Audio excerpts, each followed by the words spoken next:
اللہ وحدہ لا شریک کے پاک کلام پیارے محبوب کریم علیہ الصلوۃ والتسلیم کی بارگاہ مقدسہ میں ہدیہ عقیدت پیش کرنے کے بعد سب سے پہلے دعا گو ہوں وحدہ لا شریک اپنے حبیب کریم علیہ الصلوۃ والتسلیم کا صدقہ اپنے حبیب کریم علیہ الصلوۃ والتسلیم کے صدقے میں حق اور سچ کہنے کی توفیق عطا فرمائے، جو آیات مقدسات احادیث مبارکہ تلاوت کرنے کا شرف حاصل کروں، اللہ صحیح ترجمہ اور تشریح کرنے کی توفیق عطا فرمائے۔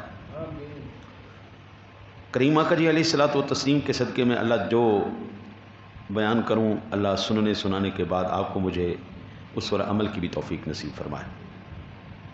میں نے سر خطبہ سورہ حدید جو نمبر کے لحاظ سے 57 اور اس کی آیہ مبارکہ 14 نمبر 18ویں پارے کی سورہ کا دوسرا رکوع ہے، ایک آیہ مبارکہ تلاوت کی ہے، تقریر بلا تمہید۔ ارشاد باری تعالیٰ ہے ینادونہم الم نکم معکم قالوا بلا ولکنکم فتنتم انفسکم وتربصتم وارتبتم وغرتکم الامانی حتی جاء امر اللہ وغرکم باللہ الغرور۔ وہ ان کو پکار کر کہیں گے،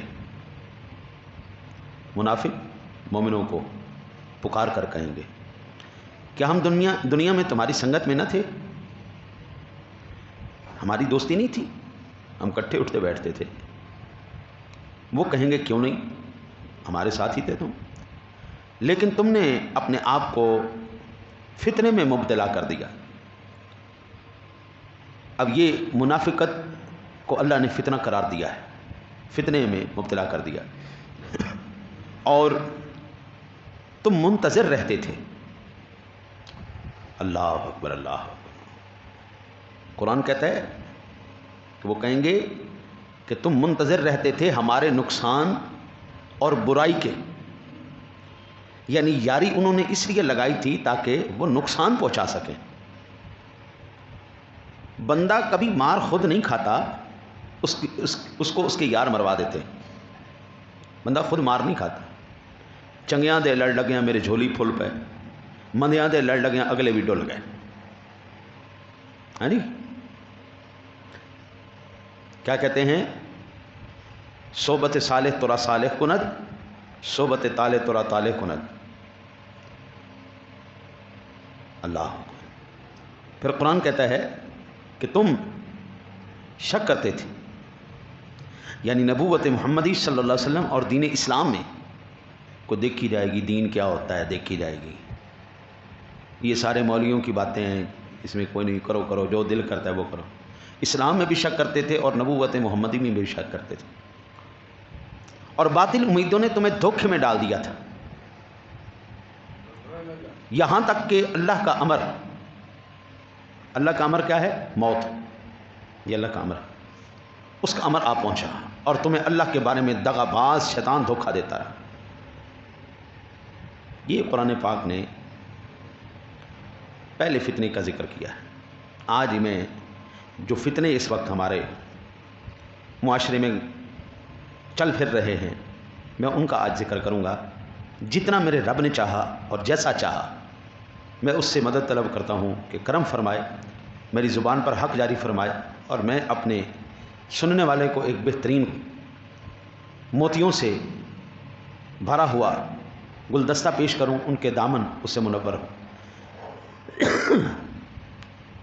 منافقت، شیطان کی دغا بازی، دنیا کی محبت، یہ تین فتنوں کا ذکر اس آیہ مبارکہ میں۔ حضور سے دوری، اسلام سے بیزاری، یہ اس فتنے کا ذکر ہوا۔ آج اسلام سے بیزاری بھی ایک فتنہ ہے، حضور سے دامن چھڑا دینا بھی ایک فتنہ ہے۔ آج تو ختم نبوت کے لیے مسلمانوں کو قائل کرنا پڑ رہا ہے، بڑے تعجب کی بات ہے نہیں، یہ بھی فتنہ ہے۔ آؤ آگے چلتے۔ اللہ وحدہ لا شریک نے اپنے پاک کلام کی سورہ انفال جو ترتیب کے لحاظ سے 8ویں نمبر پر اور اس کی 25 نمبر آیہ مبارکہ، پارہ نمبر 9، رکوع اس کا 17واں ہے، سورہ کا رکوع اس کا 3 ہے۔ ارشاد باری تعالیٰ واتقوا فتنة لا تصيبن الذين ظلموا منكم خاصة وَاعْلَمُوا أَنَّ اللَّهَ شَدِيدُ الْعِقَابِ۔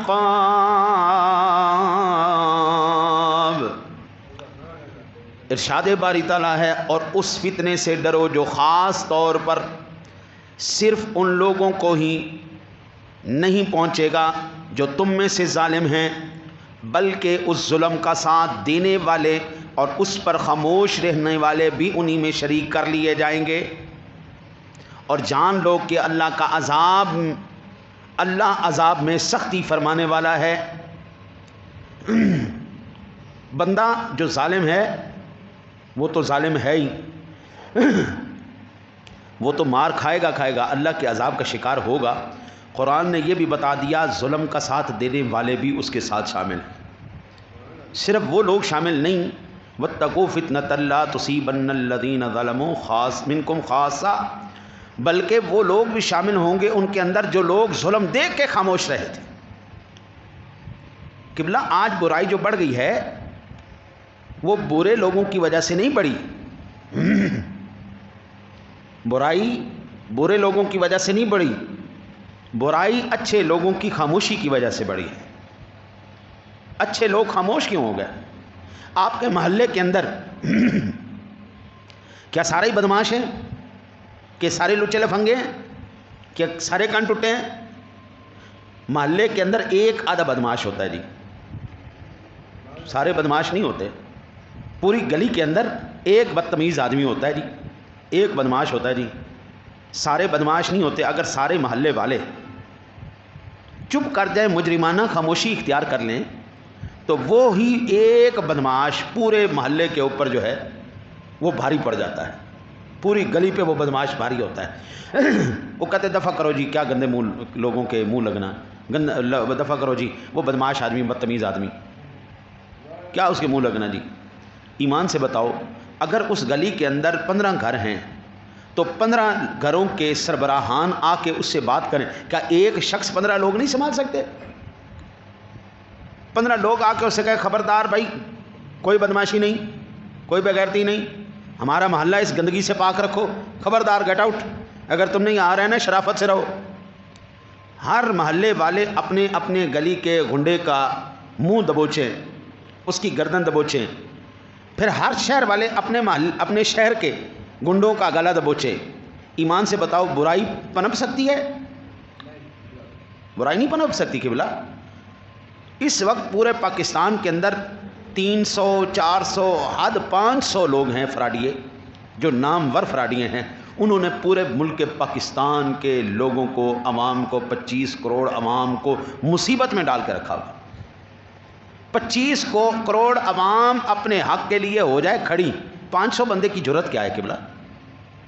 500 بندے کی، آپ 25 کروڑ نہ کریں، آپ اس کا آدھا کر دیں، آدھا بھی نہ کریں، صرف 5 کروڑ بندہ، 25 کروڑ میں سے صرف 5 کروڑ بندہ کھڑا ہو جائے، بدماشوں کو آنکھ دکھائے اور ان کی جو دادا گیری ہے اس کو گردن سے دبوچے۔ جرت ہی نہیں ہے 500 بندے کی کہ وہ آپ کے ملک کے نظام کو خراب کر دیں۔ تو لہٰذا یہ آیہ مبارکہ بتا رہی ہے کہ 2 افراد یہ سب سے زیادہ اس بات کے، ان کے اوپر جو سب سے زیادہ ذمہ داری تھی، یا یہ جتنا بھی اس وقت فساد، دنگا، لڑائیاں، جھگڑے، بد امنی ہے، یہ ساری وجہ یہ 2 لوگ ہیں۔ وَاتَّقُوا فِتْنَةً لَا تُصِيبَنَّ الَّذِينَ ظَلَمُوا مِنْكُمْ خَاصَّةً وَاعْلَمُوا أَنَّ اللَّهَ شَدِيدُ الْعِقَابِ۔ ظالم تو اللہ کے عذاب کا مستحق ہے ہی ہے، وہ جو دادا گیر تھا، وہ جو کن ٹوٹا تھا، جو بدماش تھا، وہ تو اللہ کے عذاب کو چکھے گا۔ جن لوگوں نے اس کا ساتھ دیا، جو اس کو دیکھ کے خاموش رہے، وہ بھی اس کے ساتھ شامل ہیں۔ یہ قرآن بتا رہا ہے۔ اچھا جی، اب اگلا فتنہ میں عرض کروں۔ یا بنی آدم لا یفتننکم الشیطان کما اخرج ابویکم من الجنة ينزع عنہما لباسهما ليريهما سوآتهما إن إِنَّهُ يَرَاكُمْ هُوَ وَقَبِيلُهُ مِنْ حَيْثُ لَا تَرَوْنَهُمْ إِنَّا جَعَلْنَا الشَّيَاطِينَ أَوْلِيَاءَ لِلَّذِينَ لَا يُؤْمِنُونَ۔ سورہ اعراف ترتیب کے لحاظ سے 7ویں سورہ ہے، آیت نمبر 27 ہے، پارہ نمبر 8 ہے، پارے کا رکوع 10واں ہے، سورہ کا رکوع 3 ہے۔ اے اولاد آدم، کہیں تمہیں شیطان فتنے میں نہ ڈال دے، جس طرح اس نے تمہارے ماں باپ کو جنت سے نکلوا دیا، ان سے ان کا لباس اتروا دیا تاکہ انہیں ان کی شرمگاہیں دکھا دے۔ بے شک وہ خود اور اس کا قبیلہ تمہیں ایسی جگہوں سے دیکھتا رہتا ہے جہاں تم انہیں نہیں دیکھ سکتے۔ بے شک ہم نے شیطانوں کو ایسے لوگوں کا دوست بنا دیا ہے جو ایمان نہیں رکھتے۔ یعنی فحاشی، سیدھا لفظوں میں فحاشی دوسرا بڑا فتنہ ہے۔ جدت پسندی کے نام پر کپڑوں کا چھوٹا ہو جانا، بھئی ترقی کے نام پر، ہمارے پنجابی میں کوئی چیز خراب ہو جائے نا جی، ہم اس کو کہتے ہیں ترک گئی ہے۔ یہ ترقی نہیں ہے، یہ ترک ہے، یہ ترک گئی ہے، یہ گندی ہو چکی ہے۔ بھئی عورتیں تو جو لباس خراب پہن رہی ہیں سو پہن رہی ہیں، مردوں کی بھی مت ماری گئی ہے جی، مردوں کی بھی مت ماری گئی ہے۔ وہ بھی عجیب ہی پروگرام لے کے چل رہے ہیں جی، وہ نماز پڑھتے ہیں، ان کے پیچھے سے سارے سطر کھل رہے ہیں، وہ لباس پہنتے ہیں، ان کی شرمگاہوں کے ابھار نظر آ رہے ہیں۔ عجیب ایک کیفیت ہے، عورتوں کا بیڑا غرق ہو گیا سو ہو گیا۔ قرآن کہتا ہے یہ شیطان نے ان کو فتنے میں مبتلا کر دیا ہے، شیطان کی دوستی جو ہے نا ان کو وہ اس راہ پہ لے کے چل پڑی۔ تو شیطان کا برگلانا، اس کی دوستی، یہ ایک الگ فتنہ ہے۔ آئیے میں آگے اب احادیث مبارکہ سے آپ کو عرض کروں۔ عن عائشة زوج النبي صلى الله عليه وسلم أخبرته أن رسول الله صلى الله عليه وسلم كان يدعو في الصلاة اللهم إني أعوذ بك من عذاب القبر وأعوذ بك من فتنة المسيح الدجال وأعوذ بك من فتنة المحيا وفتنة الممات اللهم إني أعوذ بك من المأثم والمغرم فقال له قائل ما أكثر ما تستعيذ من المغرم فقال إن الرجل إذا غرم حدث فكذب ووعد فأخلف۔ اما عائشہ صدیقہ طیبہ طاہرہ ام المؤمنین رضی اللہ تعالی عنہ، سچے باپ کی سچی بیٹی، صحیح بخاری شریف کی 832 نمبر پر یہ حدیث پاک موجود ہے۔ وہ کہتی ہیں کہ رسول اللہ صلی اللہ علیہ وسلم نماز میں یہ دعا پڑھتے تھے، اللہم انی اعوذ بک من عذاب القبر واعوذ بک من فتنة المسیح الدجال واعوذ بک من فتنة المحیا وفتنة الممات اللہم انی اعوذ بک من المأثم والمغرم۔ اے اللہ، قبر کے عذاب سے میں تیری پناہ مانگتا ہوں۔ ہائے ہائے ہائے ہائے، قبلہ خدا کی قسم ہے، رب نے اپنے حبیب جیسا عظمت والا، شان والا، رفعت والا، بلندی والا پوری انسانیت کے اندر کوئی انسان پیدا نہیں کیا۔ اس میں انبیاء بھی شامل ہیں، اس میں رسول بھی شامل ہیں، اس میں اولیاء بھی شامل، اس میں نیک بھی شامل ہیں، اس میں عام انسان بھی شامل۔ اعلیٰ حضرت فرماتے ہیں خلق سے اولیاء، اولیاء سے رسول، خلق سے اولیاء، اولیاء سے رسول، اور رسولوں سے اعلیٰ ہمارا نبی، سب سے اعلیٰ، سب سے افضل، سب سے بلند، سب سے شان والا، سب سے پاکیزہ، سب سے سونے کردار کا مالک، سب سے زیادہ حسین و جمیل، سب سے پیارا خوبصورت گفتگو کرنے والا، جس کی رفتار بھی با کمال، جس کی گفتار بھی با کمال، جس کا بولنا بھی سبحان اللہ، جس کا چلنا بھی سبحان اللہ۔ تاجدار گولڑا کہتے ہیں اس صورت نو میں جانا کھاں، اس صورت نو میں جانا کھاں، جانان کے جان جہان آکھاں، وہ سچ آکھاں تے رب دی میں شان آکھاں، جس شان تو شانہ سب بڑیاں سبحان اللہ ما اجمل کا ما احسن کا ما اکمل کا او کتھے میرے علی کتھے تیری سنا گستاخ اکھیاں کتھا جا لڑیاں. تاجدار گولڑا کہتے ہیں، اللہ کا قرآن کہتا ہے، صحابہ کہتے ہیں یعنی وَأَحْسَنُ مِنْكَ لَمْ تَرَ قَطُّ عَيْنِي وَأَجْمَلُ مِنْكَ لَمْ تَلِدِ النِّسَاءُ خُلِقْتَ مُبَرَّأً مِنْ كُلِّ عَيْبٍ كَأَنَّكَ قَدْ خُلِقْتَ كَمَا تَشَاءُ. ہر ایک نے یہی کہا کہ میرے نبی جیسا کوئی نہیں، پاکیزہ مبرہ. اور یہ یاد رکھیں ہر نبی معصوم ہوتا ہے. معصوم کا مطلب یہ ہے سادہ لفظوں میں اللہ نے ان کے سینوں میں ان کے دلوں میں وہ نطفہ جس کو نفس امارہ کہا جاتا ہے، وہ جو انسان کو گناہ پر مائل کرتا ہے، ابھارتا ہے، گناہ کے راستے پہ لے کے چلتا ہے، اللہ نے نبی کے دل میں وہ چیز رکھی ہی نہیں ہوتی.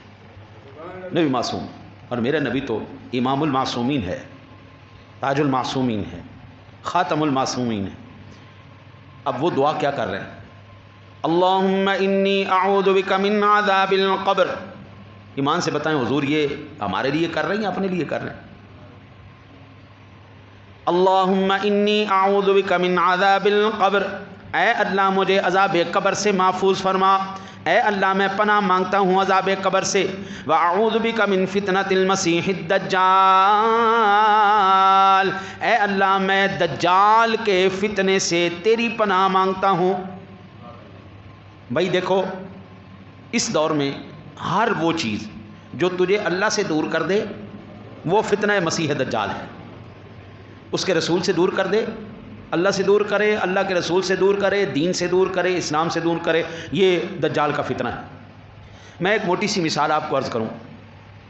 بندہ فلم لگا لے 2 گھنٹے 3 گھنٹے 4 گھنٹے پتہ ہی نہیں لگتا کدھر گئے، لیکن وہی قرآن پاک کی تلاوت چل پڑے یا درس و واعظ شروع ہو جائے 2 گھنٹے تو بڑی بات ہے جی، کوئی سننے کو تیار نہیں ہے. تو یہ دوری ہے، یہ فتنہ مسیح دجال ہے. اللہ کے حبیب نے اس فتنے سے پناہ مانگی، اور پناہ ہمیں تعلیم فرما رہے ہیں. آقا جی ہمیں تعلیم فرما رہے ہیں تم پناہ مانگا کرو. فرمایا وَأَعُوذُ بِكَ مِن فِتْنَةِ الْمَحْيَا، اے پاک پروردگار عالم میں زندگی کے تمام فتنوں سے تیری پناہ مانگتا ہوں. اللہ اکبر. بندہ دنیا میں زندگی کے اندر بھی فتنے. حضور انما اموالکم واولادکم فتنہ، تمہارا مال تمہاری اولاد یہ دونوں چیزیں تمہارے لیے فتنہ ہے. مال حد سے زیادہ آ جائے بندہ پھر بھی گمراہ ہو جاتا ہے، اولاد حد سے زیادہ مل جائے اللہ بندہ پھر بھی گمراہ ہو جاتا ہے. اولاد بھی مال بھی. بندہ چوریاں کیوں کرتا ہے؟ اکثر لوگ چوری کرتے ہیں جی اپنی اولاد کے لیے. میری اولاد جو ہے اچھے سکولوں میں پڑھے، اچھے کالجوں میں پڑھے، اچھی یونیورسٹیوں میں جائے. بندہ 2 نمبریاں بھی کرتا ہے، بندہ رشوت بھی لیتا ہے، بندہ بےایمانی بھی کرتا ہے، جھوٹ بھی بولتا ہے، حرام خوری بھی کرتا ہے. یہ تمام چیزیں صرف اولاد کی خاطر کرتا ہے. یہ زندگی کا فتنہ ہے. پھر میرے آقا جی نے فرمایا وَفِتْنَةِ الْمَمَاتِ، موت کا فتنہ. موت کا فتنہ کون سا ہے جی؟ موت کا فتنہ ہے عذاب قبر. اللہ اکبر. حضرت سلطان العارفین رحمۃ اللہ تعالی علیہ بڑی کمال ہستی گزرے ہیں، بڑی کمال ہستی. آپ نے جو تبلیغ کی ہے دونوں لحاظ سے، درس و واعظ کے لحاظ سے بھی، تدریس کے لحاظ سے بھی، تحریر کے لحاظ سے بھی، اور اشعار کے لحاظ سے بھی. ان کے اشعار کے اندر یہ کمال ہے کہ آج ہم ایک زمانے کے بعد بھی سنیں نا تو دلوں کے اندر وہی کیفیت طاری ہوتی ہے جو وہ چاہتے تھے. سلطان العارفین سلطان باؤ رحمۃ اللہ تعالی علیہ فرماتے ہیں لوگ قبرداں او یارا چارا کرسن لہد بنامن ڈیرا ہو مٹھی بھرے مٹی دی پاون اتے ڈھیر کرن اچیرا ہو دے درود گھراں بلاون تے کوکن شیرا ہو او ذات رب دی بے پرواہ باہوں نہیں عملہ باج نبیڑا ہو۔ حضور نبی اکرم صلی اللہ علیہ وسلم کی اس حدیث کا ترجمہ کیا، مرنے کے بعد فتنہ موت سے اللہ کی پناہ مانگ، اللہم انی اعوذ بک من فتنۃ المحیاء و فتنۃ الممات۔ مرنے کے بعد آج تک میں نے نہیں دیکھا قبلہ کسی باپ کے ساتھ اس کا بیٹا دفن ہوا ہو، کسی شوہر کے ساتھ اس کی بیوی دفن ہوئی ہو، کسی ماں کے ساتھ اس کی بیٹی دفن ہوئی ہو۔ نہ میری جان، ہم نے جتنی زندگی گزاری ہے ہم نے یہی دیکھا ہے، باپ سے جتنی مرضی اولاد پیار کرے، ماں سے جتنی مرضی اولاد پیار کرے، ان دونوں کو علیحدہ سے قبرستان میں جا کے دفنا دیتے ہیں۔ پیسہ بھی باپ نے خرچا، زمین بھی باپ نے لی، گھر بھی باپ نے بنایا، اسی باپ کو اسی کے پیسے سے خریدے ہوئے اسی کے مکان کے اندر یا اسی کے بیڈ روم کے اندر یا اسی کی بیٹھک کے اندر کبھی ہم نے کسی کو دفناتے نہیں دیکھا۔ ہر ایک جتنا مرضی امیر آدمی ہے او جا رہا ہے جی، ہوئے ہوئے ہوئے ہوئے۔ آج کل کا فتنہ جو ہے، یہ سیلاب آ رہا ہے، مٹی آئی، ریلے آئے، انسانوں کی ساری انسان بھی سارے بہہ گئے اور اسی ریت مٹی کے اندر دفنائے جا رہے ہیں، یعنی ان کی قبر بھی کوئی نہیں جی۔ اس میں امیر بھی ایک برابر ہے، اس میں غریب بھی ایک برابر ہے، اس مٹی نے کسی کو نہیں دیکھا۔ وہ کیا صورتحال ہے؟ طوفان ہوں، فتنے ہوں، سیلاب ہوں، جو مرضی ہو، جب میرے رب نے کسی کو بچانا ہے نا جی، وہ یہ نہیں دیکھتا کہ طوفان کتنا بڑا ہے، وہ دیکھتا ہے یہ بندہ میرا فرما بردار ہے، میرا تابع دار ہے، بس میں نے اس کو بچانا ہے۔ اس طوفان کے اندر بھی، اس سیلاب کے اندر بھی ہمیں ایسی بے شمار مثالیں مل رہی ہیں۔ ابھی ایک بچہ، ماں حاملہ تھی، سیلاب کے اندر گئی، وہیں پر وہ مٹی کے اندر دفن ہو گئی، اور جیسے ہی وہ دفن ہوئی اللہ تعالیٰ نے اس بچے کو پیدا فرما دیا۔ اب وہ لوگ آئے، انہوں نے اس بچے کو اٹھا لیا۔ جس مالک نے بچانا ہے بھائی، وہ دفن ہوئی ماں کے پیٹ سے بھی بچے کو بچا لیتا ہے، وہ طوفان نوح سے اس مائی کو بھی بچا لیتا ہے۔ لیکن میرے بھائی، یہ جو فتنے اس وقت چل پڑے ہیں، یہ فتنے جو چل پڑے ہیں، قرآن کہتا ہے وہ اللہ کے بندے اس فتنوں سے اللہ کی پناہ مانگو۔ اور میں نے قرآن پاک سے یہ بات عرض کی، یہ جو فتنے اس وقت پھیلے، مجھے آج صبح کسی نے خبر دی کہ ہمارے جو حکومتی عہدیداران ہیں انہوں نے 8 ارب روپیہ ان سیلاب زدگان کے لیے سینکشن کیا اور ان کو پہنچا دیا۔ 8 ارب روپیہ از ٹو مچ سر، بہت بڑی رقم ہے۔ 8 ارب روپیہ اگر ان سیلاب زدگان کو پہنچ جاتا تو کیا ان کی یہ کیفیت ہوتی؟ نہیں ہوتی۔ 8 ارب روپیہ نہ پہنچنا اور دیگر ممالک کا اعلان کرنا کہ ہم جناب اور لاکھوں اربوں ڈالر آپ کو امداد کی مد میں دے رہے ہیں، وہ بھی جب ملک پاکستان میں آئے گا وہ ان تک نہیں پہنچے گا۔ ایک ٹرک پہنچا خیموں کا، اور جیسے وہ پہنچا، اب ظاہری بات ہے اس ٹرک میں زیادہ سے زیادہ 100 خیمے ہوں گے، بندے وہاں پر 10,000 ہیں، 100 خیموں کی خاطر وہ ایک دوسرے کو مارنے پر تو لائے۔ ان کا سارا زندگی کا سرمایہ، ساری جمع پونجی ان کی بہہ گئی، اور وہ بیٹھے ہوئے بغیر چھت کے، اوپر سے بارش ہو رہی ہے، نیچے سے پانی، وہ وہاں سے جا نہیں سکتے، وہ اس فتنے کے اندر مبتلا ہیں، اس پریشانی میں مبتلا ہیں۔ لیکن ہم کتنے بے حس ہو گئے ہیں، ہم نے لاشوں کو بیچ کے کھایا ہے۔ وہ مرنے والے جو اس سیلاب کا شکار ہو گئے، جو مٹیوں کے اندر دفن ہو گئے، جن کے نیچے سے بھی فتنہ آ رہا ہے، جن کے اوپر سے بھی پریشانیاں نازل ہو رہی ہیں، ان کو بیچ کے کھانے والے ہم بن چکے ہیں۔ یہ زندگی کا فتنہ ہے کہ ہمیں اب مرنے والے کے موت کا بھی احساس ختم ہو گیا۔ مرتے ہیں ٹھیک ہے، مر جائیں بھوکے۔ اب تو جو سب سے زیادہ خطرناک وہاں پہ صورتحال پیدا ہو چکی ہے سندھ میں، بلوچستان میں، وہ بھوک ہے جی، بھوک ہے۔ سیلاب آیا سو آیا، سارا سرمایہ بہہ گیا سو بہہ گیا، اب جو بھوکے مریں گے، جو بھوک سے مریں گے، وہ ایک الگ فتنہ ہے۔ اب بے حس ہو چکے ہیں ہمیں تو بھائی اپنا کاروبار چاہیے، ہمیں اپنی سیاست چاہیے، ہمیں اپنی دکانداری چاہیے۔ کوئی مرتا ہے مر جائے، ہمیں کیا، ساتھ والے گھر میں آگ لگ جائے، ہمارے گھر کو تو نہیں لگی نا۔ بابا بے فکر رہو، اگر ہم نے آج اس بات کا احساس نہ کیا تو پھر یاد رکھیے کل کو ہمارے گھر بھی آگ لگے گی، تو جس طرح ہم بے حس ہو کے بیٹھے رہے، سارے بے حس ہو کے بیٹھے رہے۔ اب ہماری بے حسی کا عالم یہ ہے، ایکسیڈنٹ ہو جائے تو ہم اس بندے کی مدد نہیں کرتے، ویڈیو بنانا شروع کر دیتے ہیں۔ ہم ویڈیو بنانا شروع کر دیتے ہیں، ہم سیلفیاں لینا شروع کر دیتے ہیں. ایکسیڈنٹ ہونا جی تو ایک لاشعور کے اندر یہ چیز ہوتی ہے کہ مر جائے، اور جب وہ نہیں مرتا نا جی، بچ جاتا ہے، تو ایک اندر سے غم، اندر ایک کیفیت، غم کی کیفیت پیدا ہو جاتی ہے کہ ہائی یہ مرا کیوں نہیں. اتنی بے حسی، ہم لاشوں کو بیچ کے کھا رہے یار. اس لیے میرے نبی نے کہا تھا، یہ صحیح بخاری شریف میں 832 نمبر پر حدیث پاک، کہ اے بندے ہر نماز کے وقت دعا کیا کر، اللہم انی اعوذ بک من فتنۃ المحیا و فتنۃ الممات، اے اللہ میں زندگی کے فتنے سے اور موت کے فتنے سے تیری پناہ مانگتا ہوں. دعا کیا کر، اے پاک پروردگار عالم، زندگی دینا تو عزت کی دینا، موت دینا تو شان والی دینا، مولا مرنے کے بعد رسوا نہ ہونے دینا. بندہ مرنے کے بعد بھی رسوا ہو جائے، مرنے کے بعد بھی دنیا اس کو گالی نکالے، مرنے کے بعد بھی کوئی جنازہ پڑھنے کو تیار نہ ہو، یا اللہ ایسی موت نہ دینا، یا اللہ ایسی زندگی بھی نہ دینا کہ بستر پہ پڑا ہوا ہے، کوئی وہ کمر الٹنے والا نہیں ہے، اس کا کوئی کروٹ دینے والا اس کو نہیں ہے، وہ پڑا وہیں پہ پیشاب نکل رہا ہے، وہیں پہ پخانہ نکل رہا ہے، یا اللہ ایسی زندگی بھی نہ دینا، یا اللہ چلتے پھرتے موت دے دینا. سونے پاک پروردگار عالم اپنے پیروں پہ موت دینا، اپنے ہاتھوں سے رزق کھاتے ہوئے موت دینا.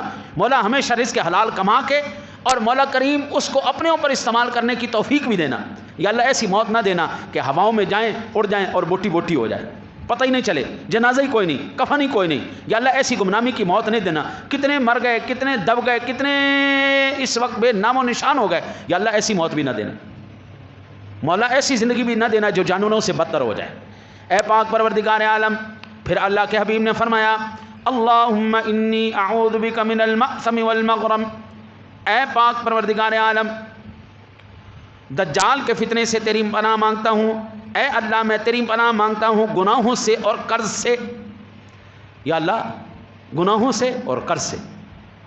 ام المؤمنین امی عائشہ صدیقہ طیبہ طاہرہ رضی اللہ تعالی عنہا، وہ وہاں پہ تشریف فرما تھی. عرض کی یا رسول اللہ، فقال له قائل ما اکثر ما تستعیذ من المغرم، یا اللہ ہم قرض سے پناہ مانگے، قرض سے پناہ مانگے. کریم آقا جی نے فرمایا، فقال ان الرجل اذا غرم حدث فكذب ووعد فاخلف. حضور نے فرمایا جب بندہ قرضہ لے لیتا ہے نا تو پہلے نمبر پر وہ جھوٹ بولتا ہے، دوسرے نمبر پر وہ وعدہ خلافی کرتا ہے. الا ماشاء اللہ کسی نے قرضہ دے دیا اور اس بندے نے وقت مقررہ پر اس کو، یہ 14 صدیاں پہلے اللہ کے حبیب ہمیں بتا رہے ہیں کہ تم نے ایسا نہیں کرنا. مسلمان میرا اگر تو امتی ہے تو تو نے ایسا نہیں کرنا. قرضہ لے لیا، جھوٹ نہیں بولنا، وعدہ خلافی نہیں کرنی. آج ایمان سے بتائیں، بڑے بڑے لوگ، غریب آدمی تو ہے ہی مجبور، وہ تو ہے ہی کمزور، بڑے بڑے لوگ بینکوں سے لاکھوں اربوں روپے کے قرضے لے کے پھر ڈیفالٹر شو کروا کے قرضے معاف کروا لیتے یا نہیں کروا لیتے. جھوٹ بھی بولا، وعدہ خلافی بھی کی. آج تو کہتے ہیں جو قرضہ دے وہ بے وقوف، اور جو لے کے قرضہ واپس کر دے وہ اس سے بڑا بے وقوف. اللہ کے حبیب نے 14 صدیاں پہلے کہا تھا یہ فتنہ ہے، یہ فتنہ ہے. ام المؤمنین امی عائشہ کہتی ہیں، وعن الزہری قال اخبرنی عروۃ ان عائشہ رضی اللہ تعالی عنہ قال سمعت رسول اللہ صلی اللہ علیہ وسلم یستعیذ فی صلاته من الفتنة الدجال. آپ کہتی ہیں کہ حضور ہر نماز کے بعد فتنہ دجال سے جو ہے نا وہ پناہ مانگتے تھے. قبلہ ابھی آپ یہ ارشاد فرمائیے، میں اب آپ کو ایک اور حدیث پاک سنا دیتا ہوں. معارف الحدیث کی 400 نمبر پر یہ حدیث پاک. یہ تو ہو گیا دنیاوی پہلو. اب ذرا میں آپ کو دینی پہلو بھی سناؤں نا جی. بھیڑیے ہر جگہ پہ ہوتے ہیں، بھیڑیے ہر جگہ پہ ہیں. 2 نمبر لوگ، بے ایمان لوگ.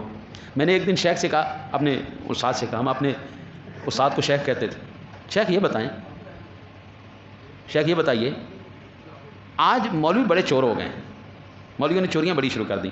مسکرا کے فرمانے لگے نہیں ایسا نہیں ہے، مولوی کل بھی مولوی تھا، مولوی آج بھی مولوی ہے. چوروں نے مولویوں کے بھیس بدل لیے. اب میں حدیث پاک سے آپ کو سناؤں. عن ابی ہریرہ قال قال رسول اللہ صلی اللہ علیہ وسلم يخرج في آخر الزمان رجال يختلون الدنيا بالدين يلبسون للناس جلود الضأن من اللين ألسنتهم أحلى من السكر وقلوبهم قلوب الذئاب يقول الله أبي يغترون أم علي يجترئون فبي خلفت لأبعثن على أولئك منهم فتنة تدع الحليم فيهم حيران. رواه الترمذي. امام ترمذی نے اس روایت کو نقل کیا ہے۔ حضرت ابو ہریرہ کہتے ہیں کہ رسول اللہ صلی اللہ علیہ وسلم نے فرمایا آخری زمانے میں کچھ لوگ ایسے مکار پیدا ہوں گے کہ جو دین کی آڑ میں دنیا کا شکار کریں گے۔ یہ ترمذی شریف کی یہ روایت ہے، عبارت میں نے آپ کو پڑھ دی ہے، معارف الحدیث میں 400 نمبر اس کا نمبر ہے۔ روایت کرنے والے ابو ہریرہ ہیں، آپ کیا فرماتے ہیں؟ زمانہ آخری ہوگا، قرب قیامت کے زمانے میں لوگ کیا کریں گے؟ ایسے مکار لوگ پیدا ہوں گے جو دین کی آڑ میں دنیا کا شکار کریں گے۔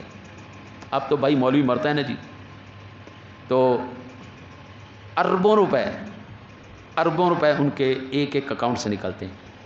ماضی قریب میں ایک مولانا فوت ہوئے، 7.5 ارب روپیہ 7.5 ارب روپیہ ان کے ایک اکاؤنٹ سے نکلا۔ یار کمال ہے جی، قبلہ کمال ہے، 7.5 ارب روپیہ۔ یہ میرے نبی نے 14 صدیاں پہلے کہا تھا ایسے مکار لوگ پیدا ہوں گے، رجال یختلون الدنیا بالدین، وہ دین کی آڑ میں دنیا کا شکار کریں گے، وہ لوگوں پر اپنی درویشی اور مسکینی ظاہر کرنے اور ان کو متاثر کرنے کے لیے بھیڑوں کی کھال کا لباس پہنیں گے۔ وہ نا جی میرا ایک دوست ہے، کارخانے کا مالک ہے، میں نام نہیں لیتا اس کا پردہ رہ جائے، لیکن جو اکثر اس وقت ہو رہا ہے وہ کم از کم ارب پتی نہیں تو کروڑ پتی وہ بندہ ہے، اور اس کی کیفیت یہ ہوتی ہے اس نے جو یہ کپڑے پہنے ہوتے ہیں نا جی، اتنے گندے کپڑے ہوتے ہیں، اتنے گندے کہ یہ 9 محرم الحرام کو میں بیان پہ گیا تو وہ جو اس کی مسجد کے امام صاحب تھے نا، وہ بھی میرے دوست ہیں، وہ کہنے لگے یار تیرا یار ہے خدا واسطے، انہوں کہ کمیز دی جان چھڑ جائے، 8 سال ہو گئے نے، 8 سال ایک کو سوٹ پایا ہے، انہوں کہ چھڑ دے ہن جانے دی۔ اس بندے کی کیفیت یہ ہوتی ایک جوتا اور قسم کا ہوتا ہے، ایک جوتا اس کے پیر میں اور ہوتا ہے، پرواہ کوئی نہیں، گندے کپڑے، اور کروڑوں روپے کا مالک ہے جی۔ لاہور میں کیا، پنڈی میں کیا، سیالکوٹ میں کیا، کراچی میں کیا، سندھ میں کیا، بلوچستان میں، ہر جگہ اس کا کاروبار پھیلا ہوا ہے، ہر جگہ اس کا کاروبار پھیلا ہوا ہے۔ اور ابھی اس نے اپنی اولاد کے لیے 4 کروڑ کا مکان بھی لیا، اور لیکن کپڑوں کا عالم کیا ہے؟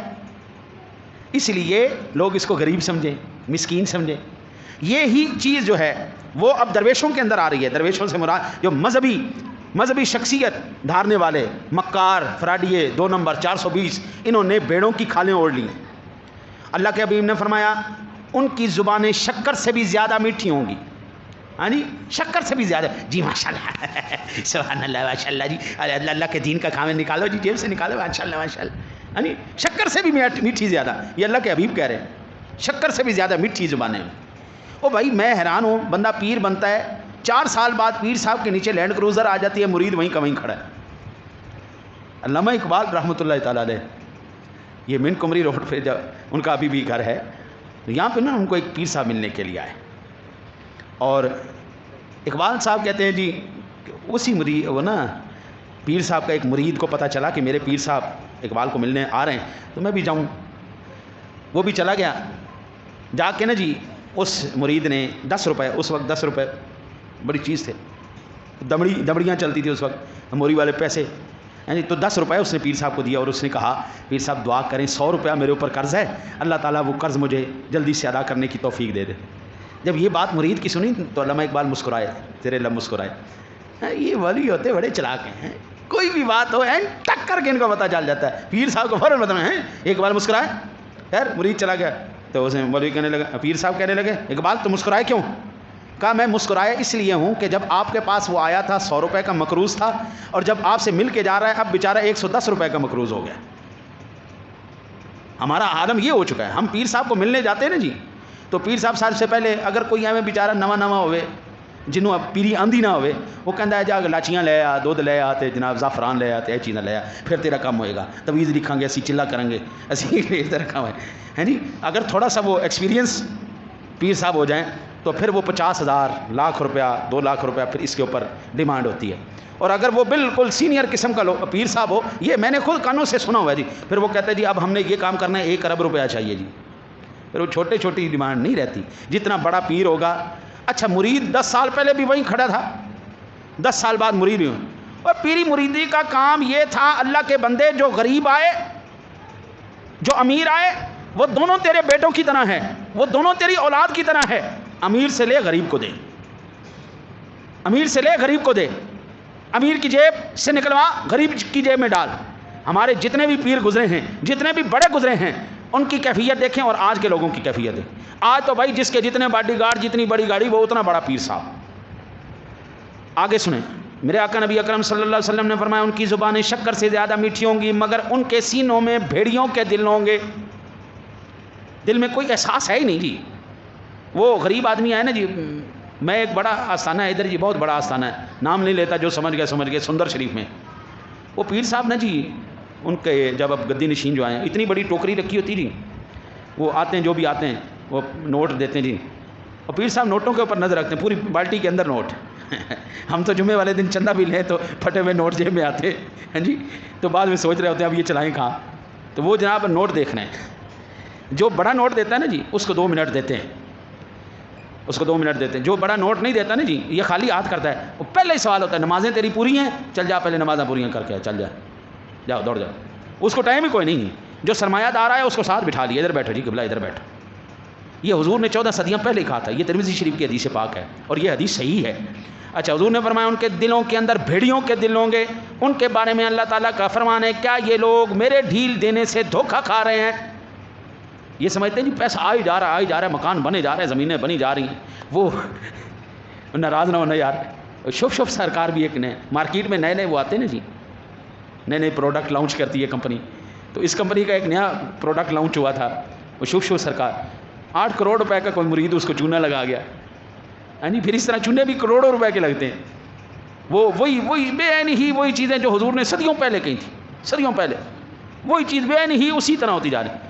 پھر حضور فرماتے ہیں یا مجھ سے نڈر ہو کر میرے مقابلے میں جرت کر رہے ہیں. آج پیر جو ہے نا جی، پیر خدا بن کے بیٹھا ہے. آج پیر خدائی کے دعوی، بس زبان سے ان کا دعویٰ کرنا رہ گیا باقی، ورنہ علامات وہی پائی جا رہی ہیں، سمٹم سارے وہی ہیں جو ایک پورے خدائی کا دعویٰ کرنے والے کے اندر ہوتے ہیں. اس سے بڑا وقت کا کوئی اور فرعون نہیں.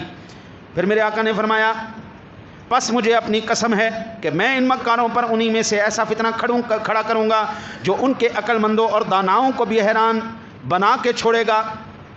اتنے مکار لوگ ہوتے ہیں، جتنے مرضی بندہ دانا ہو، عقل مند ہو، اس کو تسخیر کر لیتے ہیں. اس کے آگے جا کے بندے کی عقل کام کرنا چھوڑ دیتی ہے، بندے کی قوت کام کرنا چھوڑ دیتی ہے، بندے کی ساری عقل مت ماری جاتی ہے، سب کچھ ان کے اوپر لوٹا کے آ جاتے ہیں.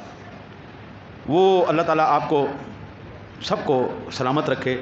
یہ تھے جی آج کل کے فتنے.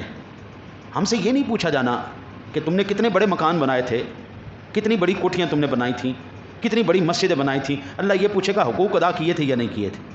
تیرا مکان تو 10 کنال پہ تھا، تیرا پڑوسی بھوکا سویا تھا یا وہ تکلیف میں تھا، تجھے اس کی تکلیف سے فرق پڑا یا نہیں پڑا؟ من حیث القوم ہم سے یہ سوال کیا جائے گا، پنجاب والوں سندھ تکلیف میں تھا، تم نے ان کو پوچھا یا نہیں پوچھا؟ بلوچستان تکلیف میں تھا، تم نے اسے پوچھا یا نہیں پوچھا؟